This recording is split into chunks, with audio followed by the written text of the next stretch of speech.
Ticket મળ્યા પછી પ્રથમ મા નડેશ્વરીના દર્શન કરવા કોંગ્રેસના તમામ કાર્યકરો સાથે આવ્યા છીએ ત્યારે મા જગદંબા નડેશ્વરીને એક જ પ્રાર્થના કરી કે મા જગદંબા સમગ્ર બનાસકાંઠાની 18 આલમ સાથે મળીને કોંગ્રેસ પાર્ટીના ઉમેદવારને વિજય અપાવે અને ચૂંટણી દરમિયાન તમામ કાર્યકરોની સલામતી રહે, કોઈ વર્ગ વિગ્રહ ન થાય અને એક લોકશાહી ઢબે ચૂંટણી પતે એવી પણ મા જગદંબા નડેશ્વરીને પ્રાર્થના કરી છે। બધા કાર્યકરોનો ઉત્સાહ, ઉમંગ અને હર હંમેશા મા નડેશ્વરી એ બેન દીકરીઓની વારે રહી છે।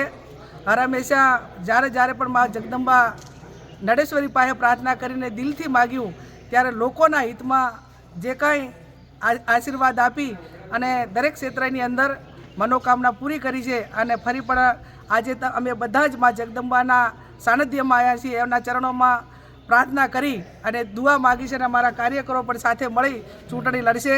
અને આ મત વિસ્તારમાં ઘણા ટાઈમથી નેતૃત્વ કરું છું ત્યારે તમામ કાર્યકરો ઉત્સાહ અને ઉમંગથી અહીંનું બધું જ ચૂંટણી કેમ્પેન સંભાળી અને બાકીના તાલુકાઓ મને કામ કરવા માટેની પૂરેપૂરી છૂટ આપીને અહીંનું સંભાળશે। એ ભલામણ સાથે આપ સૌનો ફરી આભાર માનું છું।